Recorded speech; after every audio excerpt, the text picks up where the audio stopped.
انسان کی تخلیق کی اور اسے ساری مخلوقات پر افضل قرار دیا عقل دے کر. عقل دی، اور چونکہ عقلوں میں تصادم ہے، عقلوں میں اختلاف ہے،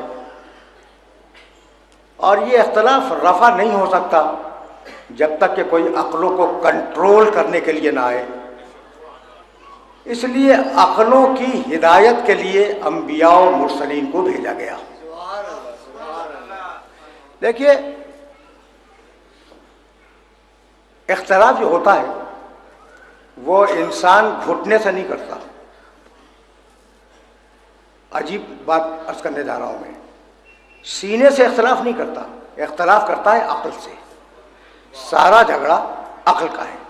تو اب ہدایت بھی گھٹنے کی نہیں ہوگی، ہدایت پنڈلی کی نہیں ہوگی، ہدایت ہوگی عقلوں کی.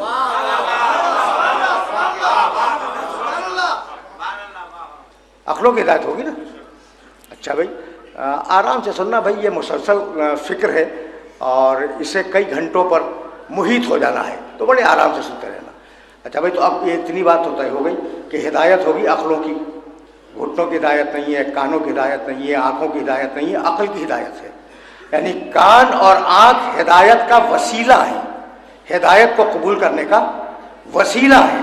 ان کے ذریعے تم سنتے ہو اور ان کے ذریعے تم دیکھتے ہو، ورنہ حقیقت میں. اچھا بھائی، کیا خیال ہے، تمہاری آنکھیں دیکھتی ہیں؟ ایک سوال ہے، درمیان میں آ گیا ایک سوال. اگر میں پوچھوں ان بچوں سے جو سامنے بیٹھے ہیں کہ تم دیکھ رہے ہو تو اپنی آنکھوں سے دیکھ رہے ہو، تم سن رہے ہو اپنے کانوں سے سن رہے ہو؟ بھئی یہی تو ہے نا. قسم کھا کے میں آپ سے کہہ رہا ہوں کہ نہ آنکھ دیکھتی ہے نہ کان سنتا ہے. سنتی عقل ہے آنکھ کان کے ذریعے، اور دیکھتی عقل ہے آنکھ کے ذریعے.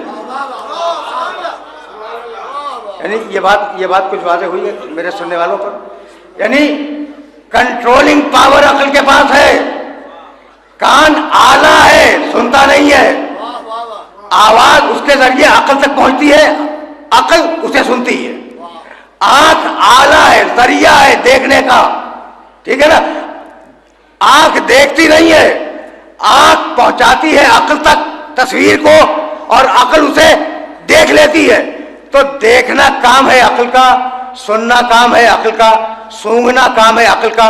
بھائی عجیب بات یہ ہے کہ تمہاری چھوٹی سی زندگی، اس چھوٹی سی زندگی میں تم ایک لمحہ بھی بغیر وسیلے کے نہ گزار سکو.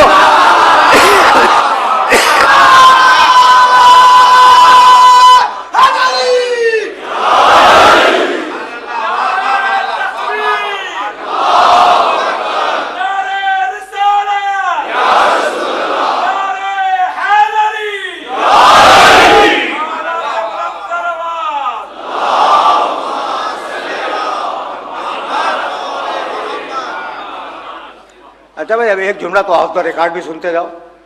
اور وہ آف دا ریکارڈ جملہ یہ ہے کہ میں اس سے قبل ایک مجلس سے خطاب کرتا ہوں، اور جب میں بھاگ کے یہاں تک آتا ہوں تو میرا پسینہ بھی اس مجلس کا خشک نہیں ہوتا.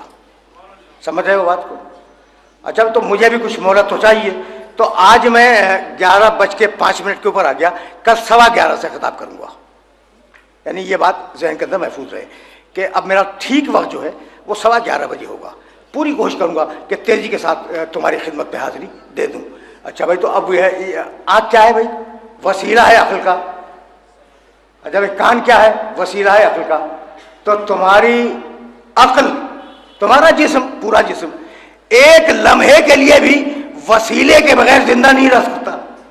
تو یہ پوری کائنات وسیلے کے بغیر کیسے زندہ ہوگی؟